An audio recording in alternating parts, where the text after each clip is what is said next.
If your child is struggling with anxiety, focus, meltdowns, or mood swings, and you feel like nothing is really working because when you're in the middle of all that, it might feel that way, then it might be time to stop looking at the brain and start looking at the gut. So we just did last week a video on guts focusing on probiotics, but and we talked about how there's growing body of research showing how closely the gut and the brain are connected. They really do mirror each other, and it's especially true in children. I mean, it's connected in everybody.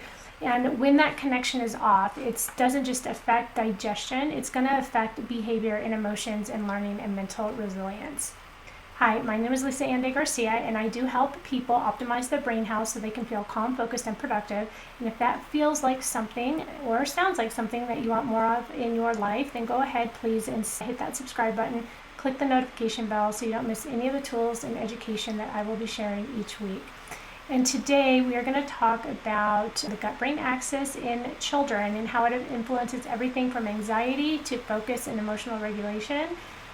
So when my child, my second oldest, he's 24, he's almost 25, and he's moderate to severely autistic. And when he was younger, and his older brother always struggled with ADD, not ADHD, but just straight on ADD his whole life. And when they were 3 and 5, I noticed that I was already doing a lot of research on what it was that was going on, but they both had very mushy stools, and I knew that it wasn't right, and it was both of them. And so we did a lot of testing, and we found that there was a lot of stuff going on in their gut, and so we definitely had to treat that for it to help with their other symptoms. Of course, for both of them, they had other things going on, but the gut was hugely impacted. And the gut and the brain, it's a constant two-way communication, and so the brain controls the gut, but the gut also controls the brain, and it happens through the vagus nerve and the immune system and a whole host of chemical messengers, including neurotransmitters such as serotonin and dopamine. In fact, a lot of the 90% or more, or maybe not more, but a lot of the serotonin and about half of the dopamine are actually made in the gut, and they're not made in the brain. Now, there's a question as to if this serotonin in the gut has a role of what's going on, is not for the brain, but for the gut. But regardless, most of your serotonin is produced in the gut, not in the brain.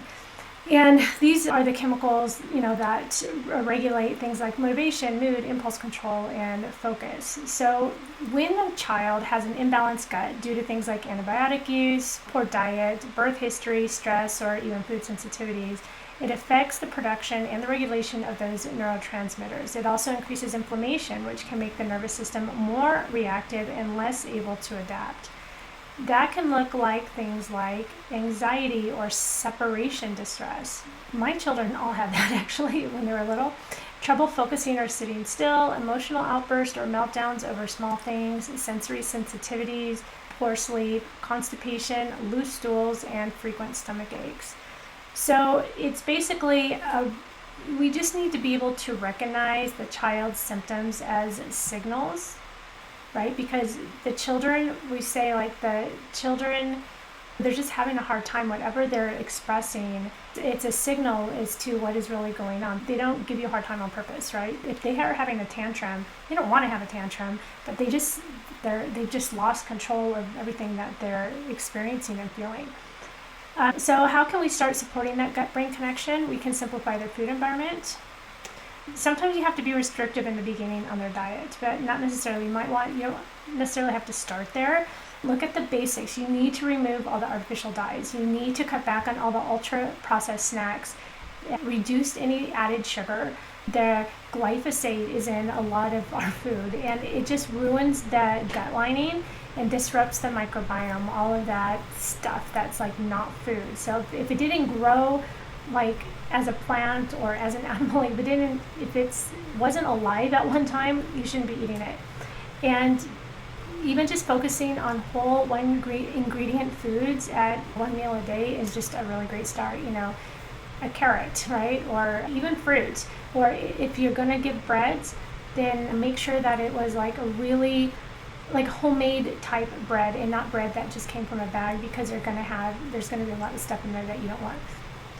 Number 2, you want to support the microbiome. Introduce probiotic-rich foods like sauerkraut, even just a tiny little bit, or plain kefir, unsweetened yogurt. Yeah, you don't want to have yogurt that was sweetened. Even kefir, like just buy it plain. And if you're not used to eating it plain, because I wasn't at one time, but buy it plain and add your own fruit to it or add your own stuff to it, because what they add is like way too much. Then it really negates the point of the yogurt in the first place. These can help restore balance in the gut gently. Just a little bit of the sauerkraut, a little bit, and you make your own sauerkraut. Just shred a whole head of cabbage, put it in a jar, and you just pound it down and let the natural juices rise up, and then fill it with salt. There's a lot of videos on it, but it's super simple, and then you just let it sit for 3 weeks or whatever. We use purple cabbage, and we like to add beets to it so we get that purple color, because that is really healthy. But anyway, those are natural probiotics. There are a lot of talk about sauerkraut is having natural probiotics. I am completely not convinced about that. The jury's out. I am not going to give an opinion on that one way or the other. I still think that because of the gluten, they're saying that there's natural, I guess I believe that it feeds off of natural probiotics. What I don't agree with is when they say that the gluten content doesn't matter, because if you're staying away from gluten, I wouldn't go near sourdough. I'm not a sourdough expert. And number 3, you want to focus on calming down the nervous system. If the brain is constantly receiving danger signals from the gut, emotional regulation becomes nearly impossible. So you want gentle rhythmic movements. And so like from rhythmic movement training, or swinging or bouncing on a yoga ball slowly, not too fast because that's stimulating, or a slow walk, that can help shift your child's nervous system into a more regulated state. And these activities also help stimulate the vagus nerve, which improves the gut-brain communication, which we've already talked about. And then number 4, don't ignore the poop. All right, if your child is constipated or going multiple days without a bowel movement or has chronic loose stools, those are signs that their gut-brain axis is under stress. You need to be really paying attention to their poop, knowing how often they're going. It's really hard when your children are teenagers or older teenagers, because then or if they're like nonverbal, they won't necessarily tell you when they're going. So when they're little, you can catch it, you can figure it out. But when they're older, you might miss out on knowing exactly, because that's what's happening to me, like with my older ASD son who's 24 now, is like I have no idea when he goes, and he can't really answer me when I ask him like about questions like that. So catch it when they're young, but you really need to pay attention to it. Regular elimination is critical for reducing the inflammation, supporting the mood regulations. Hydration, fiber, magnesium-rich foods all help. And then, you can also look at the microbiome. A lot of times when you're having loose stools, it can be a parasitic, or, like it's just dysbiosis and bad bacteria, that you might want to kind of do a stool test for that. I use functional tools with my clients and child-specific protocols, or adults, to assess where support is most needed. Once we find that once the gut is supported, often we find that once the gut is supported, everything else becomes so much easier. Your focus can improve, your sleep can improve. Just imagine if you may very well also yourself be experiencing a lot of dysbiosis and it's not comfortable and it gets you irritated, and your focus might be off. And so when you address all, that's like one step in the healing process for the brain. Sometimes that's all that is needed. All right, so if this video gave you a new lens on your child's challenges, give it a thumbs up, hit the subscribe button, and if you are ready for a root cause roadmap personalized to your child's symptoms and story, then check the links in the description to book a free call with me, and we can look at their history and their patterns and where we can start to make the biggest difference without making you feel overwhelmed.